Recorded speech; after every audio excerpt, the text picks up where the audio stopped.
Buenas tardes.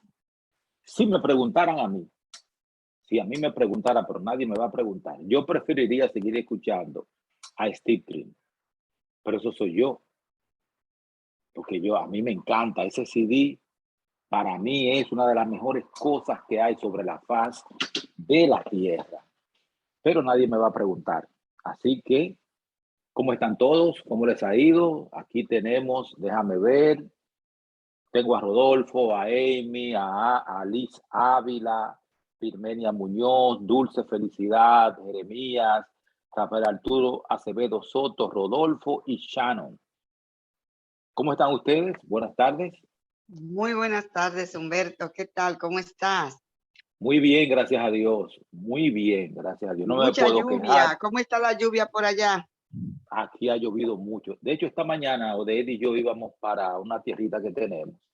Nos tuvimos que devolver, no se veía casi la Sí, carretera. sí. Entonces, como este es un domingo especial, porque los vacacionistas están regresando, Sí. entonces decidimos que era mejor devolvernos y nos devolvimos. Entonces yo iré ya mañana con más calma, porque ya no van a estar, toda la gente no va a estar en el medio. Tranquilito Eso en está. casa, que está lloviendo y Exacto. está bien. Se está muy a gustito en la casa. Bueno, sí, no tiene ni que decírmelo. Yo disfruto eso. Yo soy un individuo casero, fundamentalmente. Yo soy muy casero. Mi mujer es más de salir y cosas así, pero a mí que me dejen en mi casa, yo estoy bien. Porque Qué aquí bueno. tengo fundamentalmente, gracias a Dios, todo lo que necesito. Bien, Gloria a Dios. Dulce, ¿puede orar para comenzar? Dulce, por Sí, favor. sí, como no, oremos. Padre de amor, gracias te damos, Señor. Gracias te damos, oh Dios, porque estamos un grupito aquí de tus hijos reunidos para estudiar, para aprender, lectura que nos ayuda a crecer en nuestra fe, a fortalecernos cada día más en estos tiempos tan difíciles. Gracias por tu presencia, Señor. Ayúdanos a entender, a discernir todo lo que vamos a leer en esta tarde. Bendice a Humberto, a su familia, a su esposa. Bendícele grande, abundantemente. Bendícenos, Dios. Y a todos los que están conectados en esta tarde con nosotros. En el nombre de Jesús, amén. Amén. Amén. Para después de la lectura les tengo una pregunta que quiero que algunos de ustedes me respondan. ¿Por qué hay tantos cristianos apoyando a Putin? A ver si, Uy. Para después de la lectura, vamos a hablar de ese puntito, después de que la también tengo lectura preguntas. podemos dedicar 5 o 10 minutos a esa pregunta. Comenzamos. De la roca que Moisés hirió, brotó primeramente el arroyo de agua viva que refrescó a Israel en el desierto. Durante todas sus peregrinaciones, doquiera fuese necesario, un milagro de la misericordia de Dios les proporcionó agua. Perdón. Pero las aguas no siguieron fluyendo de Oreb. Donde quiera que les hacía falta agua en su peregrinaje, fluía de las hendiduras de las rocas y corría al lado de su campamento. Cristo era quien, por el poder de su palabra, hacía fluir el arroyo refrescante para Israel. Bebían de la piedra espiritual que los seguía, y la piedra era Cristo. Él era la fuente de todas las bendiciones, tanto temporales como también espirituales. Cristo, la roca verdadera, los acompañó en toda su peregrinación. No tuvieron sed cuando los llevó por los desiertos. Hízoles correr agua de la piedra, cortó la peña y corrieron aguas, abrió la peña y fluyeron aguas, corrieron por los sequedales como un río. Primera de Corintios capítulo 10 versículo 4, Isaías capítulo 48 versículo 21 y Salmos 105 versículo 41. La roca herida era una figura de Cristo, y mediante este símbolo se enseña las más preciosas verdades espirituales. Así como las aguas vivificadoras fluían de la roca herida de Cristo, herido de Dios y abatido, herido por nuestras rebeliones, molido por nuestros pecados, fluye la corriente de la salvación para una raza perdida. Como la roca fue herida una vez, así también Cristo había de ser ofrecido una vez y para agotar los pecados de muchos. Isaías capítulo 53, versículo 4 y 5 y Hebreos capítulo 9, versículo 28. Nuestro Salvador no había de ser sacrificado una segunda vez. Y solamente es necesario para los que buscan las bendiciones de su gracia que las piden en el nombre de Jesús, exhalando los deseos de su corazón en oración penitente. La tal oración presentará al Señor de los ejércitos las heridas de Jesús, y entonces brotará de nuevo la sangre vivificante, simbolizada por la corriente de agua viva que fluía para Israel. Una vez establecidos en Canaán, los israelitas se acostumbraron a celebrar con demostraciones de gran regocijo el flujo de agua de las rocas en el desierto. En la época de Cristo, esta celebración se había convertido en una ceremonia muy impresionante. Se realizaba en ocasión de la fiesta de las cabañas, cuando el pueblo de todo el país se congregaba en Jerusalén. Durante los 7 días de la fiesta, los sacerdotes salían cada día acompañados de música y del coro de los levitas a sacar en un recipiente de oro agua de la fuente de Siloé.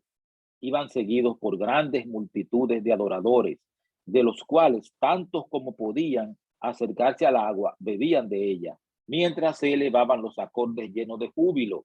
Sacaréis aguas con gozo de las fuentes de salud. Isaías capítulo 12, versículo 3. Luego, el agua sacada por los sacerdotes será conducida al templo en medio de la algazara, de las trompetas y de los cantos solemnes. Nuestros pies estuvieron en tus puertas, oh Jerusalén. Salmo 122, versículo 2. El agua se derramaba sobre el altar del holocausto, mientras que repercutían los cantos de alabanza y las multitudes se unían en coros triunfales, acompañados por instrumentos de música y trompetas de tono profundo. El Salvador utilizó este servicio simbólico para dirigir la atención del pueblo a las bendiciones que él había venido a traerles. En el postre día de la gran fiesta, se oyó su voz en tono que resonó por todos los ámbitos del templo diciendo: si alguno tiene sed, venga a mí y beba. El que cree en mí, como dice la Escritura, de ríos de agua viva correrán de su vientre. Y esto, dice Juan, dijo del Espíritu que habían de recibir los que creyesen en él. Juan capítulo 7, versículos 37 al 39. El agua refrescante que brota en tierra seca y fértil hace florecer el desierto y fluye para dar vida a los que perecen. Es un emblema de la gracia divina que solo Cristo puede conceder y que, como agua viva, purifica, refrigera y fortalece el alma. Aquel en quien mora Cristo tiene dentro de sí una fuente externa de gracia y fortaleza. Jesús alegra la vida y alumbra el sendero de todos aquellos que le buscan de todo corazón. Su amor, recibido en el corazón, se manifestará en buenas obras para la vida eterna. Y no solo bendice al alma de la cual brota, sino que la corriente viva fluirá en palabras y acciones justas para refrescar a los sedientos que la rodean. Cristo empleó la misma figura en su conversación con la mujer de Samaria al lado del pozo de Jacob. Mas el que bebiere del agua que yo le daré, para siempre no tendrá sed. Mas el agua que yo le daré será en él una fuente de agua que salte para vida eterna. Juan capítulo 4, versículo 14. Cristo combina los dos símbolos. Él es la roca y es el agua viva. Las mismas figuras, bellas y expresivas, se conservan en toda la Biblia. Muchos siglos antes que viniera Cristo, Moisés le señaló como la roca de la salvación de Israel. Deuteronomio capítulo 32, versículo 15. El salmista cantó sus loores y le llamó roca mía y redentor mío, la roca de mi fortaleza, peña más alta que yo, mi roca y mi fortaleza, roca de mi corazón y mi porción, la roca de mi confianza.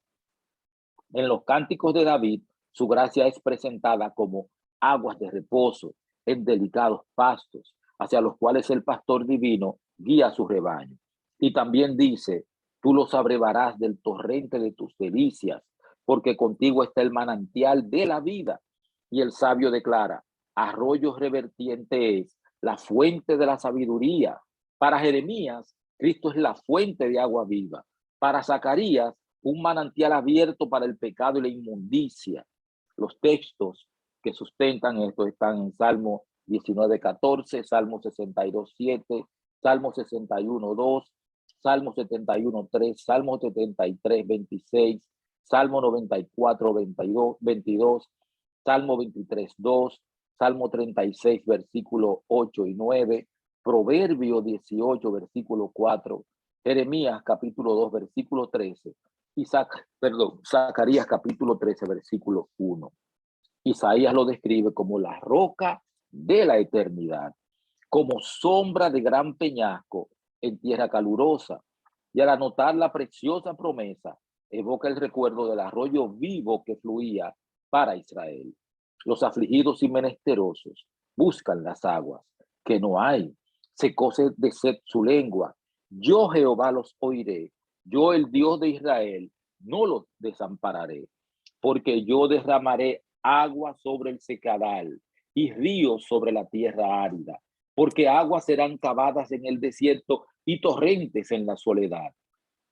Se extiende la invitación a todos los sedientos. Venid a las aguas. Y esta invitación se repite en las últimas páginas de la Santa Palabra. El río de agua de vida, resplandeciente como cristal, emana del trono del Dios y del Cordero. Y la misericordiosa invitación repercute a través de los siglos. El que tenga sed, venga. Y el que quiere, tome del agua de la vida, de balde o gratuitamente. Precisamente antes de que la hueste hebrea llegara a Cádiz, dejó de fluir el arroyo de agua viva que por tantos años había brotado y corrido a un lado del campamento. El Señor quería probar de nuevo a su pueblo. Quería ver si habría de confiar en su providencia o imitaría la incredulidad de sus padres. Tenían ahora a la vista las colinas de Canaán. Unos pocos días de camino los llevarían a las fronteras de la tierra prometida. Se hallaban a poca distancia de Edom, la tierra que pertenecía a los descendientes de Esaú, a través de la cual pasaba la ruta hacia Canaán. A Moisés se le había dado la orden: volveos al Aquilón, y manda al pueblo diciendo: pasando vosotros por el término de vuestros hermanos, los hijos de Esaú, que habitan en Seir, ellos tendrán miedo de vosotros. Compraréis de ellos por dinero las viandas y comeréis, y también compraréis de ellos el agua y beberéis. Esto está en Deuteronomio capítulo 2, versículos 3 hasta el 6. Estas instrucciones deberían haber bastado para explicarle por qué se les había cortado la provisión de agua. Estaban por cruzar un país bien regado y fértil, en camino directo hacia la tierra de Canaán. Dios les había prometido que pasarían sin molestias por Edom y que tendrían oportunidad de comprar alimentos y agua suficiente para suplir a toda la hueste. La cesación del milagroso flujo de agua debiera haber sido motivo de regocijo, una señal de que la peregrinación por el desierto había terminado. Lo habrían comprendido si no los hubiera cegado la incredulidad, pero lo que debió ser evidencia de que se cumplía la promesa de Dios se hizo motivo de duda y murmuración. El pueblo pareció haber renunciado a toda esperanza de que Dios lo pondría en posesión de la tierra de Canaán y clamó por las bendiciones del desierto. Antes de que Dios les permitiese cruzar en la tierra de Canaán, entrar en la tierra de Canaán, los israelitas debían demostrar que creían en su promesa. El agua dejó de fluir antes que llegaran a Edom. Tuvieron pues por lo menos durante un corto tiempo oportunidad de andar por la fe en vez de andar confiados en lo que veían. Pero la primera prueba despertó el mismo espíritu turbulento y desagradecido que habían manifestado sus padres. En cuanto se oyó clamar por agua en el campamento, se olvidaron de la mano que durante tantos años había suplido sus necesidades y en lugar de pedir ayuda a Dios, murmuraron contra él, exclamando en su desesperación: ojalá que nosotros hubiéramos muerto cuando perecieron nuestros hermanos delante de Jehová. Números capítulo 20, versículos 1 al 3. Es decir, que desearon haberse contado entre los que fueron destruidos con la rebelión de Coré. Sus clamores se dirigían contra Moisés y contra Aarón. ¿Por qué hiciste venir la congregación de Jehová a este desierto para que muramos aquí nosotros y nuestras bestias? ¿Y por qué nos has hecho subir de Egipto para traernos a este mal lugar? No es lugar de cementera, de higueras, de viñas, ni granadas, ni aún de agua para beber. Los jefes fueron a la puerta del tabernáculo y se postraron. Nuevamente la gloria de Jehová apareció sobre ellos y Moisés recibió la orden. Toma la vara y reúne la congregación, tú y Aarón tu hermano, y hablad a la peña en ojos de ellos, y ella dará su agua, y le sacarás agua de la peña, y hablarás a la peña. Los dos hermanos se presentaron ante el pueblo, llevando Moisés la vara de Dios en la mano. Ambos eran ya hombres muy ancianos. Habían sobrellevado mucho tiempo la rebelión y la testarudez de Israel. Pero ahora, por último, aún la paciencia de Moisés se agotó. Oíd ahora, rebeldes, exclamó. Os hemos de hacer salir aguas de esta peña. Y en vez de hablar a la roca, como Dios le había mandado, la hirió 2 veces con la vara. El agua brotó en abundancia para satisfacer a la hueste, pero se había cometido un grave agravio, un gran agravio. Moisés había hablado, movido por la irritación. Sus palabras expresaban la pasión humana más bien que una santa indignación porque Dios había sido deshonrado. Oíd ahora, rebeldes, había dicho. La acusación era veraz, pero ni aún la verdad debe decirse apasionada e impacientemente. Le doy para atrás, porque para mí es algo que me estoy diciendo a mí mismo.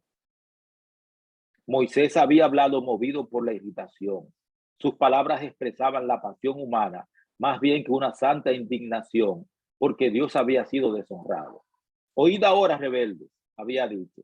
La acusación era veraz, pero ni aún la verdad debe decirse apasionada o impacientemente.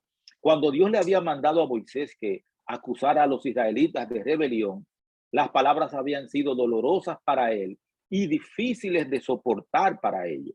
Sin embargo, Dios le había sostenido a él para dar el mensaje. Pero cuando se arrogó la responsabilidad de acusarlos, contristó al Espíritu de Dios y solo le hizo daño al pueblo. Evidenció su falta de paciencia y de dominio propio. Así dio al pueblo oportunidad de dudar de que sus procedimientos anteriores hubieran sido dirigidos por Dios y de excusar sus propios pecados. Tanto Moisés como los hijos de Israel habían ofendido a Dios. Su conducta, dijeron ellos, había merecido desde un principio crítica y censura. Ahora habían encontrado el pretexto que deseaban para rechazar todas las reprensiones que Dios les había mandado por medio de su siervo. Moisés demostró que desconfiaba de Dios. ¿Os hemos de hacer salir agua de esta peña?, preguntó él, como si el Señor no fuera a cumplir lo que había prometido. No creíste en mí para santificarme en ojos de Israel, dijo el Señor a los dos hermanos. Cuando el agua dejó de fluir y al oír las murmuraciones y la rebelión del pueblo, vaciló la fe de ambos en el cumplimiento de las promesas de Dios. La primera generación había sido condenada a perecer en el desierto a causa de su incredulidad, pero se veía el mismo espíritu en sus hijos. ¿Dejarían estos también de recibir la promesa, cansados y desalentados? Moisés y Aarón no habían hecho esfuerzo alguno para detener la corriente del sentimiento popular. Si ellos mismos hubiesen manifestado una fe firme en Dios, habrían podido presentar el asunto al pueblo en forma tal que lo hubiera capacitado para soportar esta prueba.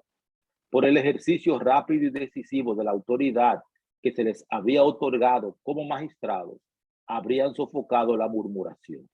Era su deber hacer todo lo que estuviese a su alcance por crear un estado mejor de cosas entre el pueblo antes de pedir a Dios que hiciera la obra por ellos. Si en Cádiz se hubiese evitado a tiempo la murmuración, ¿cuántos males subsiguientes se habrían evitado? Por su acto temerario, Moisés restó fuerza a la lección que Dios se proponía enseñar.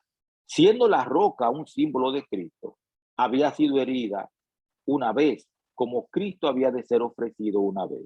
La segunda vez bastaba hablar a la roca, así como ahora solo tenemos que pedir las bendiciones en el nombre de Jesús. Al herir la roca por segunda vez se destruyó el significado de esta bella figura de Cristo. Más aún, Moisés y Aarón se habían arrogado un poder que solo pertenece a Dios. La necesidad de que Dios interviniera daba gran solemnidad a la ocasión, y los jefes de Israel debieran haberse valido de ella para inculcar en la gente reverencia hacia Dios y fortalecer su fe en el poder y la bondad de Dios. Cuando exclamaron airadamente, os hemos de hacer salir agua de esta peña, se pusieron en lugar de Dios, como si dispusieran de poder ellos mismos, seres sujetos a las debilidades y pasiones humanas. Abrumado por la continua murmuración y la rebelión del pueblo, Moisés perdió de vista a su ayudador omnipotente, y sin la fuerza divina se le dejó manchar su hoja de servicio por una manifestación de debilidad humana. El hombre que hubiera podido conservarse puro, firme y desinteresado hasta el final de su obra fue vencido por último. Dios quedó deshonrado ante la congregación de Israel cuando debió ser engrandecido y ensalzado. En esta ocasión, Dios no dictó juicios contra los impíos cuyo procedimiento inicuo había provocado tanta ira en Moisés y Aarón. Toda la reprensión cayó sobre los dos jefes. Los que representaban a Dios no le habían honrado. Moisés y Aarón se habían sentido agraviados y no habían tenido en cuenta que las murmuraciones del pueblo no eran contra ellos, sino contra Dios. Por mirar a sí mismos y apelar a sus propias simpatías, habían caído inconscientemente en pecado y no expusieron al pueblo la gran culpabilidad en que había incurrido ante Dios. Amargo y profundamente humillante fue el juicio que se pronunció enseguida. Jehová dijo a Moisés y a Aarón, por cuanto no creísteis en mí, para santificarme en ojos de los hijos de Israel, por tanto, no meteréis esta congregación en la tierra que les he dado. Juntamente con el rebelde Israel, habrían de morir antes de que se cruzara el Jordán. Si Moisés y Aarón se hubieran tenido en alta estima, o se hubieran dado rienda suelta a un espíritu apasionado frente a la amonestación y reprensión divina, su culpa habría sido mucho mayor. Pero no se los podía acusar de haber pecado intencionada y deliberadamente. Habían sido vencidos por una tentación repentina y su contrición fue inmediata y de todo corazón. El Señor aceptó su arrepentimiento, aunque a causa del daño que su pecado pudiera ocasionar entre el pueblo, no podía remitir el castigo. Moisés no ocultó su sentencia, sino que le dijo al pueblo que por no haber atribuido la gloria a Dios, no lo podría introducir en la tierra prometida. Lo invitó a que notara cuán severo era el castigo que se le infligía